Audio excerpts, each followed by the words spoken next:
Hello दोस्तों, आपका विधि पाठशाला में स्वागत है। जैसा कि आप topic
is used to show the past tense.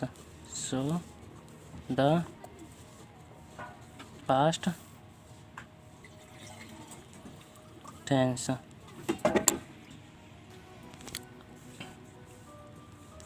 To express situation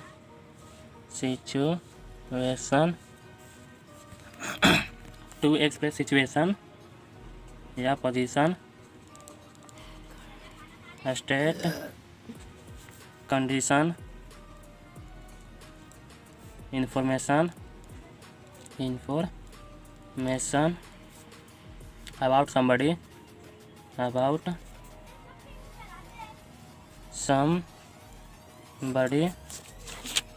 or something is or something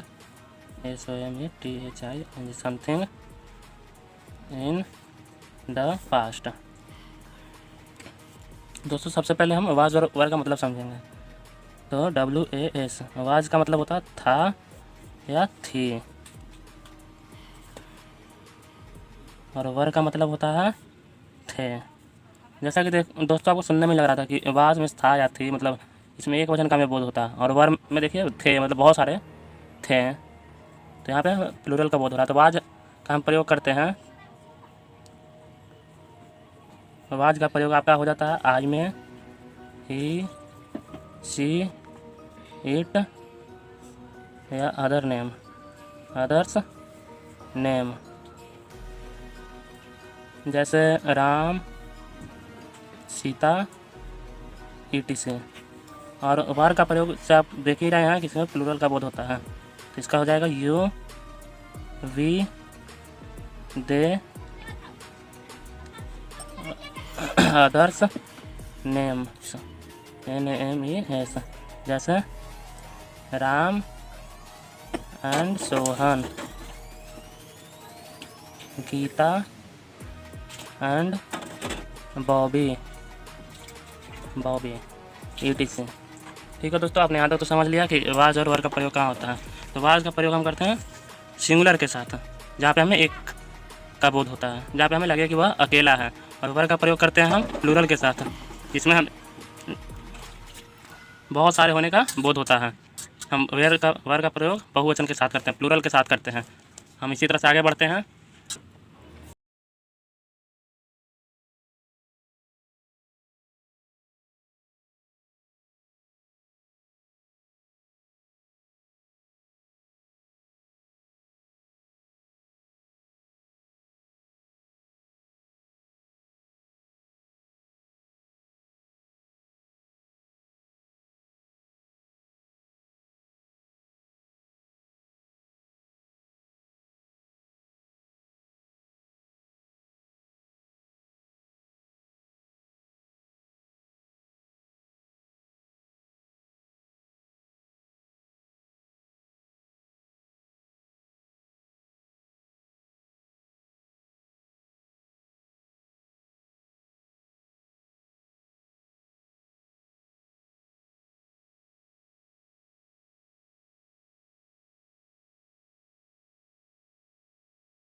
दोस्तों दूसरा होता है आपका ऑब्जेक्ट।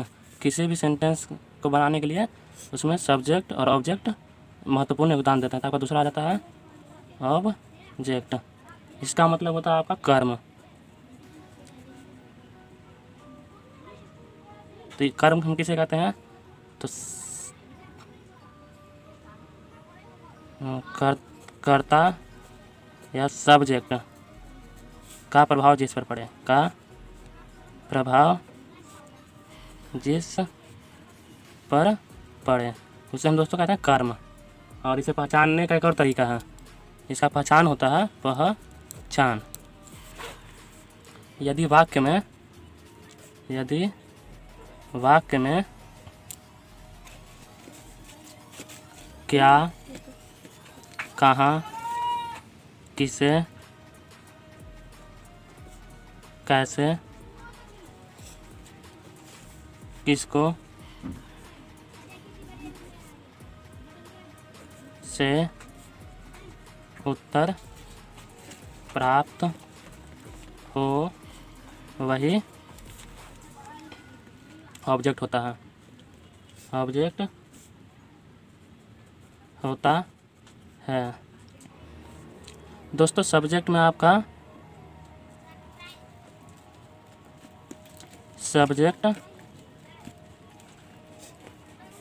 आपका नाउन, प्रोनाउन और एडजेक्टिव होता है। एडजेक्टिव होता है। और ऑब्जेक्ट में आपका हो जाएगा, ऑब्जेक्ट में आपका नाउन, प्रोनाउन या नहीं, नाउन, प्रोनाउन या एडजेक्टिव या एडवर्ब भी एडवर्ब होता है। दोस्तों मैंने आपको पिछले वीडियो में बताया था कि सेंटेंस 3 तरह के होते हैं। पहला अफर्मेटिव, जिसे हम कहते हैं पॉजिटिव सेंटेंस। दूसरा होता है नेगेटिव, जिसे हम कहते हैं नेगेटिव सेंटेंस। और तीसरा होता है इंट्रोगेटिव, जिसे हम कहते हैं इंट्रोगेटिव सेंटेंस। ठीक है दोस्तों, तो आ जाते हैं अब स्ट्रक्चर पे। पहला होता है आपका क्या, अफर्मेटिव सेंटेंस। इसका स्ट्रक्चर हो जाता है आपका इसका स्ट्रक्चर हो जाएगा एस प्लस वाज या वर प्लस ओ। आपका दूसरा हो जाता है नेगेटिव।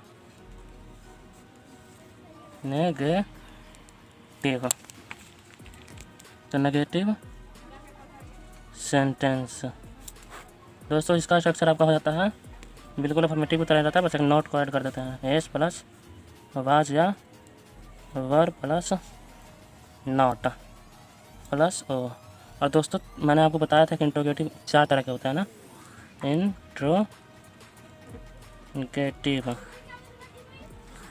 सेंटेंसेस। दोस्तों ये होते हैं 4 तरह के। पहला होता है आपका यस नो इंट्रोगेटिव। तो इसका स्ट्रक्चर आपका हो जाएगा, वाज वर्ब को हम पहले कर देंगे, was were plus S plus O plus question mark. दूसरा होता है आपका यस नो प्लस नॉट। तो इसका स्ट्रक्चर आपका हो जाता है was were plus S plus not plus object plus question mark. दोस्तों इसका तीसरा हो जाता है आपको WH वर्ड इंट्रोगेटिव। तो आपका तीसरा हो जाता है WH वर्ड। तो इसका स्ट्रक्चर आपका हो जाता है आपको WH वर्ड प्लस वाज या were plus S plus O plus interrogative question mark. और आपका चौथा हो जाता है WH वर्ड प्लस नॉट। दोस्तों इसका स्ट्रक्चर आपका हो जाता है, दोस्तों इसका स्ट्रक्चर क्या होगा, WH वर्ड प्लस वाज या were plus S plus not plus O plus question mark. ठीक है दोस्तों, अब हम इसमें कुछ दिक्कत भी होता है हमें, ऐसे ऑब्जेक्ट के सेट करना हो गया या कहीं पे कुछ और लिखा हुआ रहता है, जैसे आपका लिखा हुआ मिल जाता है क्या, वाजंट लिखा हुआ मिलता है। तो दोस्तों वाज प्लस नॉट के कंबाइन को हम कहते हैं वाजंट। तो इसका एक और स्ट्रक्चर हो जाएगा आपका, क्या ध्यान दीजिएगा, WH वर्ड प्लस, देखिए वाज है और नॉट है तो क्या हो जाएगा वाजंट या weren't plus S plus O plus question mark. ऐसे ही दोस्तों हम नोट के साथ भी ऐसे ही करते हैं, जो पीछे भी बच गए थे हमें उन्हें भी कर देते हैं। पहले वर प्लस नॉट, इसका वॉल्ट होता है वरंट, WERENT वरंट। दोस्तों हमने यहाँ पे भी देखिए नेगेटिव में भी वाजंट और वारंट कर देंगे। तो इसके लिए आपको कुछ करना नहीं होगा, बस एस प्लस वाजंट या वारंट प्लस ऑब्जेक्ट कर देना है। दोस्तों ऐसे ही हम यस और नो प्लस नॉट इंट्रोगेटिव में भी कर देते हैं। तो वाजंट या weren't plus S plus O plus question mark. तो दोस्तों स्ट्रक्चर हमारा यही होता है, जितना भी सेंटेंस बनते हैं सभी के सभी इसी, देखिए पहला हो गया आपका स्ट्रक्चर अफर्मेटिव का, दूसरा नेगेटिव का, तीसरा इंट्रोगेटिव का। तो इंट्रोगेटिव होता है 4 तरह के, 1 यस नो, दूसरा यस नो प्लस नॉट, और तीसरा आपका हो जाता है WH वर्ड, और चौथा हो जाता है WH वर्ड प्लस नॉट। अब हम कुछ सेंटेंस लेंगे और बनाने की कोशिश करेंगे। दोस्तों मैंने कुछ टाइम बचाने के लिए सेंटेंस लिख लिया है। देखिए क्या है यहाँ, तुम उदास थे। तो स्ट्रक्चर क्या था आपका, सब्जेक्ट प्लस वाज या वर प्लस ऑब्जेक्ट। आपका सब्जेक्ट है यू, और देखिए यहाँ थे है और यू के साथ हम वर का प्रयोग करते हैं, तो वर सैड। आपका दूसरा क्या है, मैं गरीब था, तो आई, देखिए मैं सिर्फ सिंगुलर है, तो आई वाज पुअर। तुम पागल नहीं थे, तो यू वरंट मैड। इसे हम और कैसे लिख सकते हैं, तो इसे हम एक तरीके से और लिख सकते हैं, जैसे और इसका नेक्स्ट है, मान लीजिए इसी का दूसरा पार्ट है, देखिए इसको हम लिखेंगे यू वर नॉट मैड। ठीक है दोस्तों, दोनों सेंटेंस का मतलब एक ही है, MAD मैड। देखिए आगे आपका क्या, मैं धनी था, तो क्या आ गया पहले, तो ये यस और नो इंट्रोगेटिव हो गया ना, तो इसमें हम कर देंगे वाज आई। वाज हमने इसलिए किया कि आई के साथ हम वाज का प्रयोग करते हैं, तो वाज आई रिच। वह क्यों गरीब था, देखिए WH इंट्रोगेटिव है, तो क्यों का होता है वाई, और वह के साथ वाज का प्रयोग होगा, ही पुअर। ठीक है दोस्तों, मुझे उम्मीद है कि आपके यहाँ तक समझ में आया होगा। अब देखिए आपका नेक्स्ट सेंटेंस है, वह क्यों गरीब नहीं था। देखिए वह क्यों गरीब नहीं था, पहले तो क्यों है, ये WH प्लस नॉट इंट्रोगेटिव है, तो why was he not poor.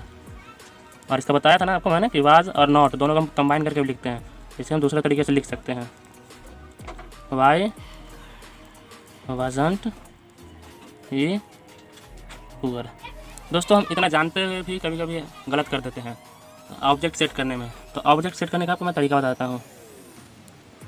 Object set करने का नियम।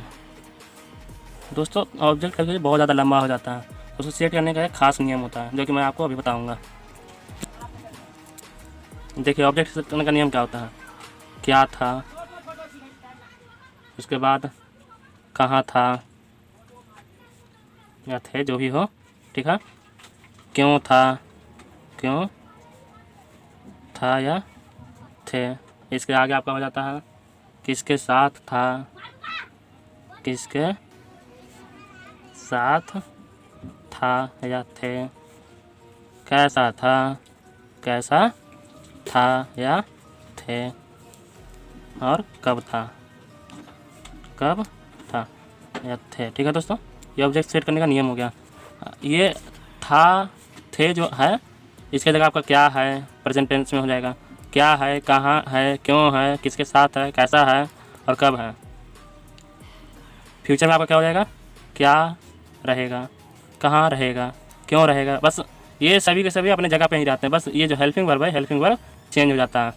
तो इसका भी मैं आपको कुछ एग्जांपल देता हूँ, कुछ सेंटेंस लिख कर। दोस्तों मैंने 2 सेंटेंस ले लिया है जिसमें ऑब्जेक्ट सेट करना है आपको। तो पहला है वह लड़का आज सुबह अपने घर पर था। ठीक है दोस्तों, तो देखिए यहाँ पे वह के साथ लड़का है ना, तो जब वह प्लस नाउन होता है या संज्ञा होता है तो वहाँ पे डैट का प्रयोग करते हैं। तो that boy was his home this morning.